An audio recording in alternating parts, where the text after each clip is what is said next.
C'est un vieux rat qui a eu jadis l'échine brisée et qui traîne la patte. Il n'a plus de force. Je tourne autour de lui, l'attaque à plusieurs reprises, enfonce mes dents dans son flanc, dans la peau qui recouvre les testicules à la base de sa queue.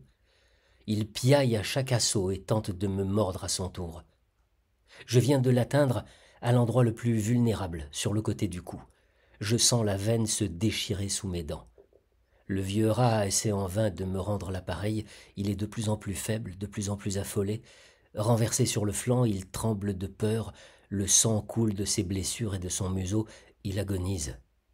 C'était le seul rat sur le petit bateau où tu venais de pénétrer après ton long séjour forcé dans les branches. Tu l'as tué d'un coup de dent aussitôt après ton arrivée, alors que la coque du bateau butait encore contre le quai. Un oiseau nocturne m'avait délogé de mon arbre. Le choix était simple, mourir entre ses serres ou tenter de gagner le port. Rassemblant mes forces, j'avais couru ventre à terre dans la direction d'où le vent apportait une odeur de poisson. Les rats que je rencontrais se lançaient aussitôt à mes trousses. Dans le port, un seul bateau était à quai, noir, immobile et silencieux sous les rayons de la lune.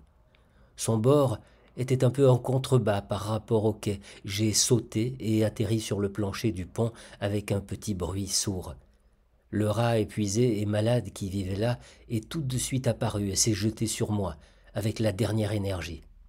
Il s'attendait à ce que je m'enfuis, que je prenne peur et abandonne le terrain. Mais tu ne pouvais pas t'enfuir. Sur la terre ferme t'attendaient les rats belliqueux des deux familles rivales. Je suis sur l'eau. Le bruit assourdissant des machines me cerne. J'ai élu domicile dans le nid confortable du rat que j'ai tué, entre des épaisseurs de bois et de tôle. Un nid qu'il a tapissé de chiffons et de lambeaux de papier. Je suis sur l'eau. Rester si longtemps dans un espace exigu rend nerveux, irritable. Naguère, dans les grandes cales du paquebot, tu n'avais eu aucune expérience de l'absence de mouvement, du manque de place. Les hommes ne te menaçaient pas, tu oubliais même leur existence. Ici, c'est différent. Les hommes sont partout.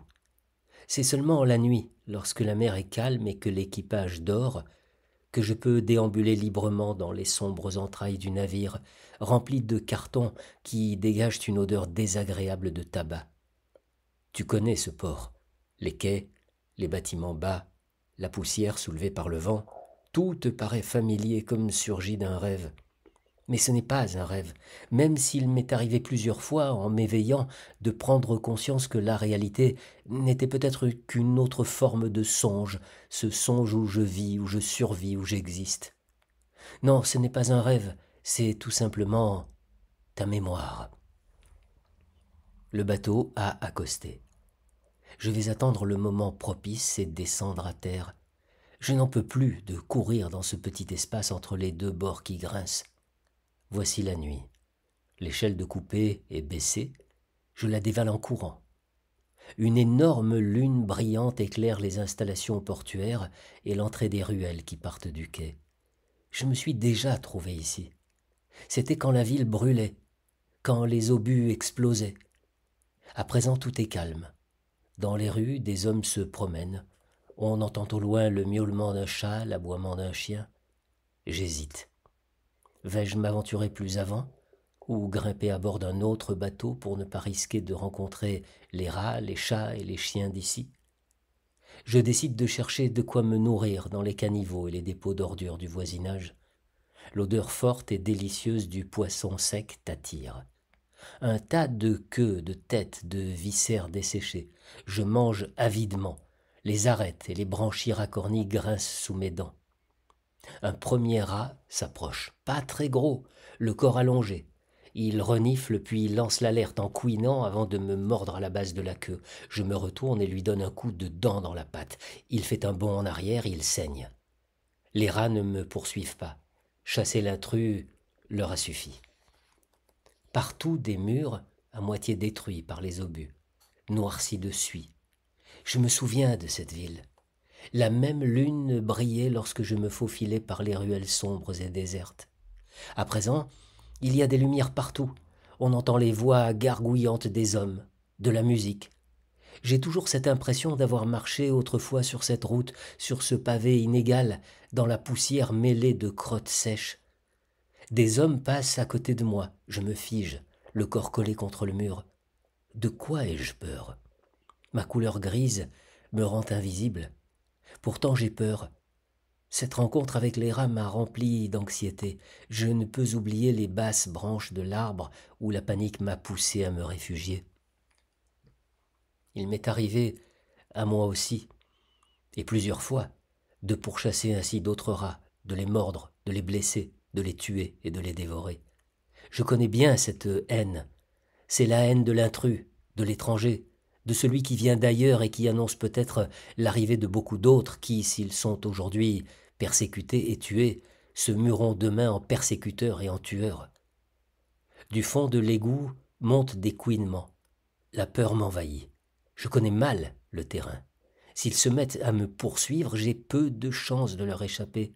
Je tourne dans une ruelle en pente raide, pavée de pierres ovales qui brillent sous la clarté d'une lune immobile, à la verticale. Je connais cette rue. Je la reconnais parfaitement. Je sais ce qui vient de s'y passer. Le porche, avec le morceau de rideau qui pend, à travers lequel filtre une faible lueur, mais familier lui aussi. Je me faufile à l'intérieur. L'homme accroupi sur le tapis rattrape la cruche en train de tomber de l'étagère et la remet à sa place.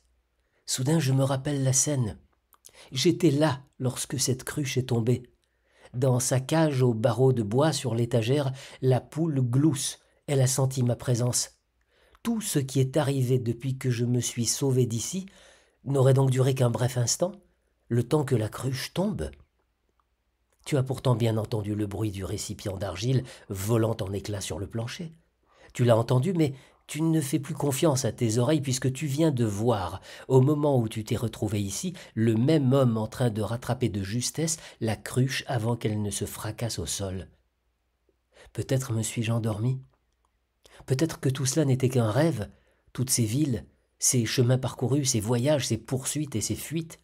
Mais quel rêve serait aussi riche en événements? Me voilà donc revenu à mon point de départ, au terme d'une longue course dans les cales d'un paquebot sucrier, après que j'ai quitté la ville où est mort le joueur de flûte. L'homme aperçoit le rat qui file à côté de lui. Il saisit un petit pois en plomb et le jette. Je m'enfuis. Troublé, je fais le tour de la maison. Dans un recoin de la décharge, je trouve une quantité de tessons d'argile. J'ai donc été victime d'une illusion. La première fois, la cruche a bien volé en éclats. Tout à l'heure, c'était une autre cruche que l'homme a rattrapée.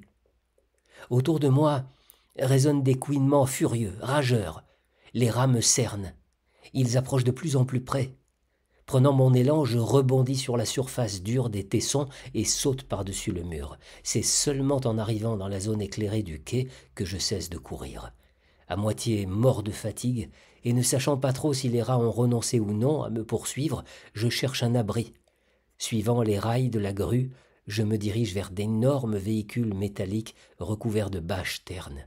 Quelques coups de dents me suffisent pour trouer la toile et pénétrer à l'intérieur.